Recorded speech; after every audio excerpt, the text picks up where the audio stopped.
Bonjour à toutes et à tous. Eichmann à Jérusalem, paru en 1966, est la version revue et augmentée de l'ouvrage éponyme publié pour la première fois par Hannah Arendt en 1963. Adolf Eichmann avait cru échapper à la justice en prenant la fuite en Argentine. Mais cet officier, ce haut dignitaire nazi spécialiste de la question juive, chargé de l'organisation logistique de la solution finale, est retrouvé à Buenos Aires, puis enlevé par les services secrets israéliens. Il comparaît le 11 avril 1961 à son procès qui a lieu à Jérusalem, dans un auditorium de la Maison du Peuple transformé, pour la circonstance, en tribunal. La philosophe Hannah Arendt assiste à ce procès historique, pendant près d'un mois seulement, en tant que journaliste pour la revue The New Yorker.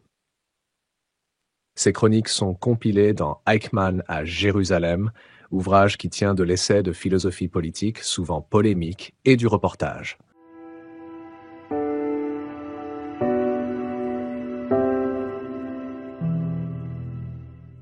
Hannah Arendt, dès les premières pages de son reportage, se montre hostile au procureur Gideon Hausner. Elle trouve ce personnage antipathique et sa plaidoirie artificielle.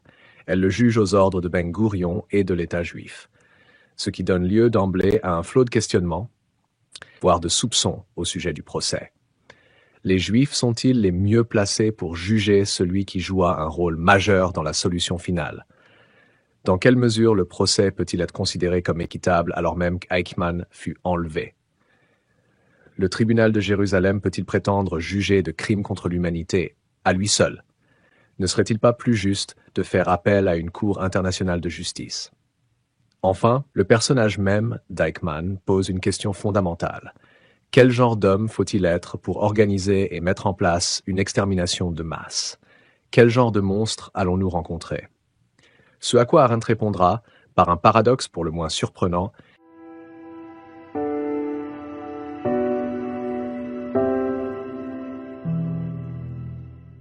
le procureur, M. Hausner, prononce le discours d'ouverture dans lequel il explique que la tragédie des Juifs serait le sujet principal du procès. Il affirme que si Eichmann est aussi accusé de crimes contre des non-juifs, c'est parce que nous ne faisons pas de distinction ethnique. La première contradiction que relève Hannah Arendt tient dans cette phrase clé, car en effet, il s'avère que le réquisitoire est construit sur les souffrances des Juifs et sur leurs témoignages, plutôt que sur les actes d'Eichmann à proprement parler. Autrement dit, Eichmann est jugé pour les crimes qu'il a commis contre le peuple juif et non contre l'humanité. Si l'affaire avait été aux mains du tribunal international, l'on aurait parlé de crimes contre l'humanité sur le corps du peuple juif, fait remarquer Hannah Arendt.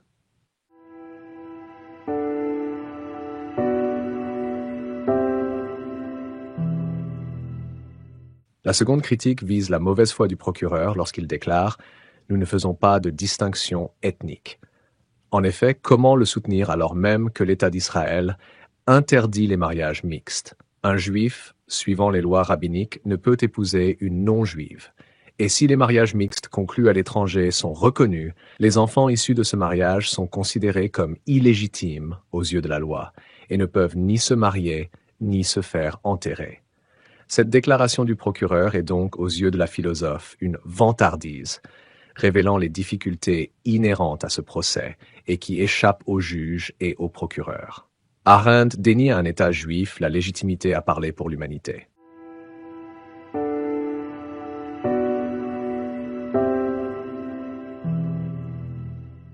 Un autre élément rend, selon elle, ce procès d'autant plus complexe, l'enlèvement d'Adolf Eichmann.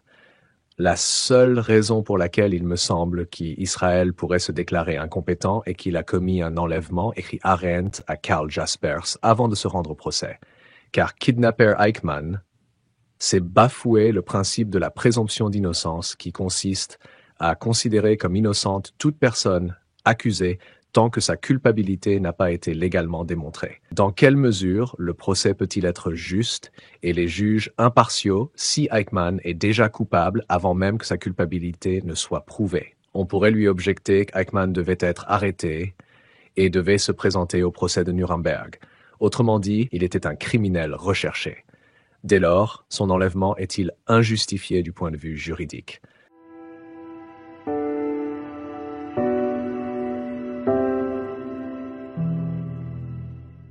Hannah Arendt retranscrit les paroles d'Eichmann, qui se juge innocent et qui considère que sa seule faute aurait été de désobéir aux ordres. Ce faisant, il nous pousse à nous interroger sur la distinction à établir entre ordre et loi. Au procès de Nuremberg, lorsque les juges demandèrent aux généraux « Comment est-il possible que vous tous, généraux honorables, ayez pu continuer à servir un assassin aussi loyalement sans poser la moindre question ?» La réponse qui revenait le plus souvent était celle du soldat « Ce n'est pas à un soldat de juger de son chef suprême, c'est à l'histoire de le faire. » Autrement dit, un soldat exécute les ordres sans aucune remise en question.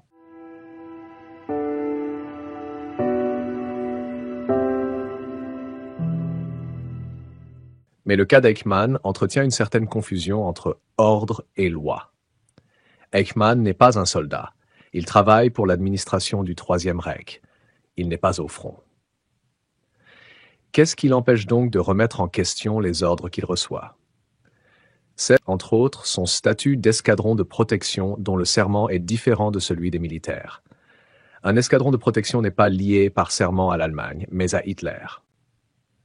Ce qui signifie en somme que non seulement tout ordre donné par Hitler, mais aussi que toute parole prononcée par le Führer a force de loi. Toute dimension spatio-temporelle de l'ordre est dépassée pour se muer en loi imprimée dans les consciences. Alors que tout le monde connaît cette voix de la conscience qui dit « tu ne tueras point », le Troisième Reich l'a remplacé par « tu tueras ». Ainsi, le mal a perdu son attribut de tentation. La tentation n'est plus de tuer, mais au contraire de défendre, de ne pas voler, de ne pas laisser ses voisins partir à la mort.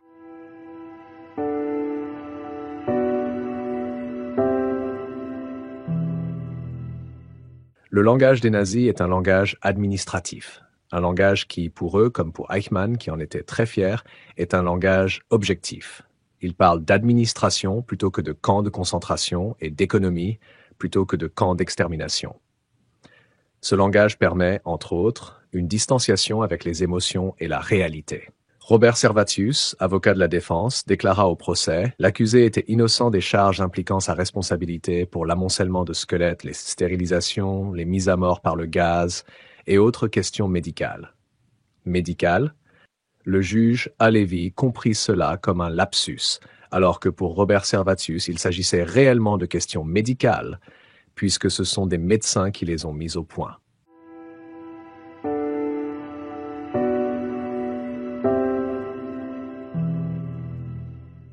Un langage qui éloigne davantage de la réalité, de l'instant présent et par conséquent de l'autre.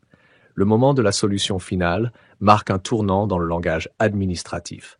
Ce langage devient nécessaire, indispensable et met en place des règles très strictes. Des termes comme extermination, liquidation et tuerie sont bannis. L'on ne parle pas de tuerie, mais de solution finale. L'on dit traitement spécial plutôt que évacuation. L'on évoque un changement de résidence pour désigner la déportation des Juifs privilégiés. La déportation est rebaptisée réinstallation. Ces règles de langage servent au maintien de l'ordre et de l'équilibre mental, écrit Arendt. Mais ce qu'elle fait remarquer, c'est que l'expression « règle de langage » elle-même est un nom de code. En effet, en langage ordinaire, l'on appellerait cela tout simplement un mensonge. Le but et l'effet de ce système de langage était principalement de couper les gens de ce qui pouvait leur rester de la conscience morale, de culpabilité ou de responsabilité. Mettre de nouveaux mots et des mots techniques sur d'anciens termes comme meurtre et mensonge permettait aux nazis de faire leur travail sans connecter leurs actions avec des termes culpabilisants, sans penser un instant que ce qu'ils faisaient était mal, et d'étouffer cette vieille voix qui pouvait encore souffler « Tu ne tueras point ».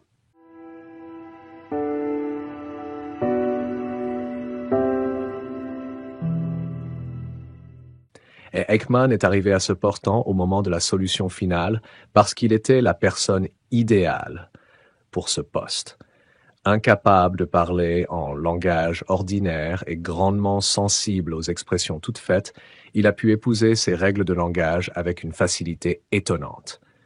Il en est à présent le produit, comme la caricature, et la proie de ce système de langage qui l'empêche radicalement de dire et de penser autre chose que des noms de code et des expressions toutes faites. Ainsi, il est incapable de parler de sa vie, de ses choix, de sa carrière, de ses échecs, de sa famille, de sa mort même, autrement que par des clichés.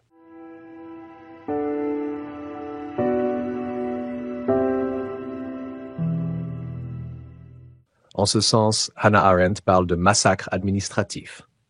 La nature de ce crime, dont tout le monde s'accorderait à dire qu'il est sans précédent, est en réalité bien plus simple que l'étrange lien entre l'absence de pensée et le mal. Car le concept de génocide n'est pas sans précédent, il était courant dans l'Antiquité.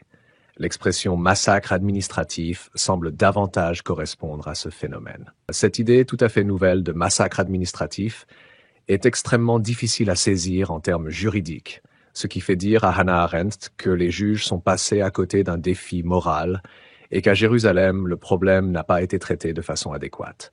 C'est du concept de la bureaucratie dont il s'agit, de ce labyrinthe fait pour que les hommes obéissent en laissant leur humanité de côté. En ce sens aussi, il y a un petit Eichmann au fond de chacun de nous.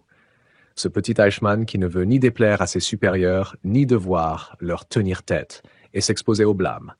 Un Eichmann perdu dans le labyrinthe bureaucratique en recherche de reconnaissance.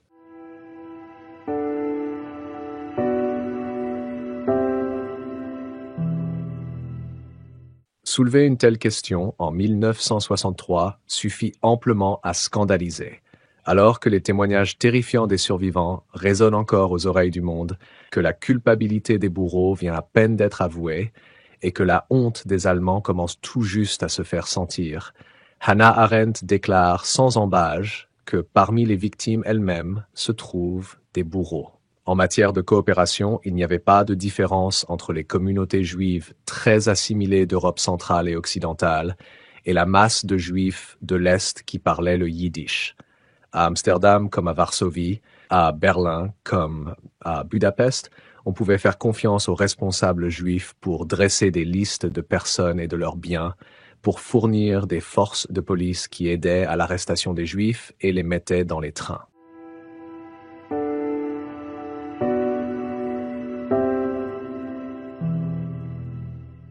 Elle explique que si le chaos total avait régné au sein du Troisième Reich, si aucune organisation n'avait été mise en place par les présidents et responsables des communautés juives, les déportations en auraient été ralenties et les victimes moins nombreuses.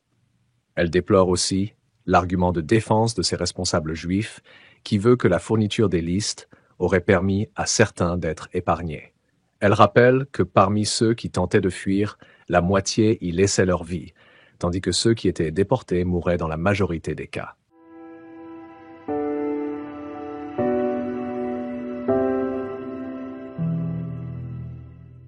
Rappeler, sans guère de tact, ces heures très sombres de l'histoire des Juifs lui valut donc une réprobation unanime. Beaucoup d'articles incriminants furent publiés à la sortie du livre, mais à les lire, l'on s'aperçoit malheureusement que peu nombreux sont ceux qui ont perçu la justesse et la pertinence de son analyse.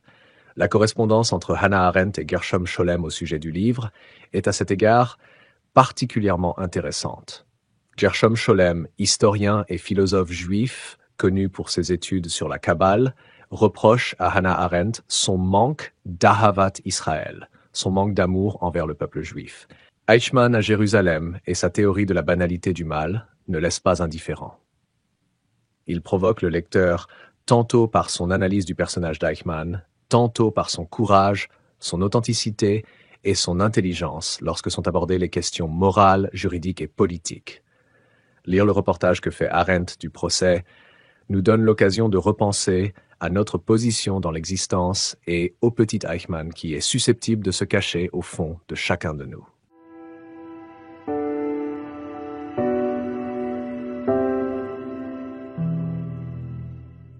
Je vous remercie d'avoir suivi cette vidéo. N'oubliez pas de la partager sur vos réseaux. Abonnez-vous pour m'encourager. Merci encore et à la prochaine vidéo.